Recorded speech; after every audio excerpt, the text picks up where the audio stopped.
as we watch daily our elected leaders trying to take guns away from law-abiding citizens like myself and yourself, I think it's very important we talk about how the criminals are actually getting their guns.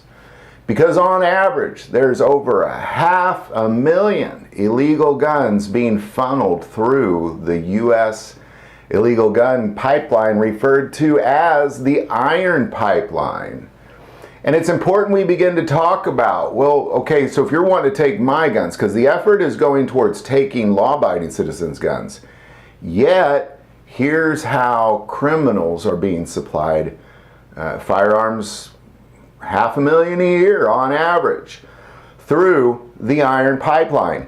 Now, ultimately what the iron pipeline is it's I-95 is what they're referring to, the highway, I-95, Interstate I-95, which is where most of these guns are being filtered across, coming from only 10 states.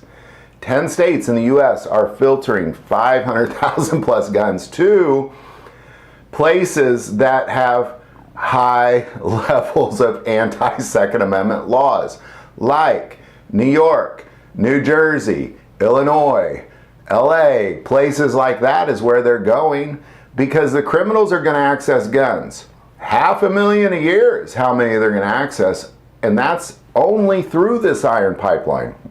And by all means, this is not the only way to get guns from the criminals, but it is the biggest way, supplying 500,000 guns every year to places where they're taking your guns away from you. Now, the states that these are coming from, according to the ATF, through this iron pipeline, what we're looking at is Arizona, California. California surprises me a little bit.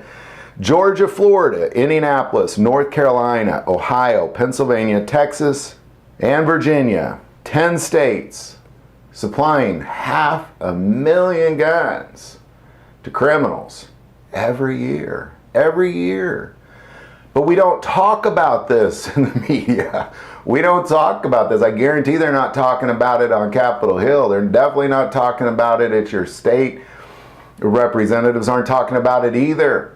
This iron pipeline, because if they took all the energy and money and resources that went from taking my guns and put it towards trying to stop this iron pipeline, I think this whole problem wouldn't go away, but it would be diminished greatly.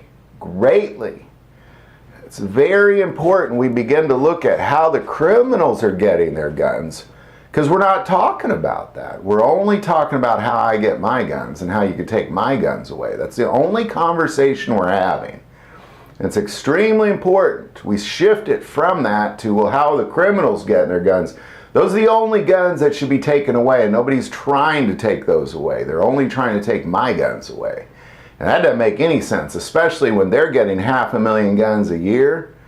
And by the way, we're not talking, if you look at the criminal element of this country, it's a very small percentage of the population of the country.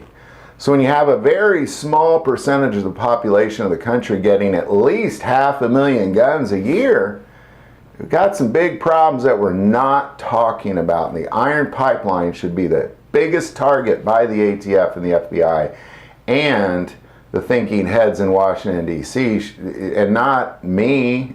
You're wasting your time focusing on me. Most of my guns have dust on them. This is foolish. Focus on the iron pipeline. That's where we have to turn our attention to. So any thoughts or insight on that at all, definitely put that below. If you like this video, click like and subscribe. Feel called to support this channel to Patreon. That link is also below. But the most important part of this channel is we take prayer requests, so please don't ever hesitate to send that in. Thank you for watching this episode of God, Family, Guns. And as always, love God, love your family, and love guns.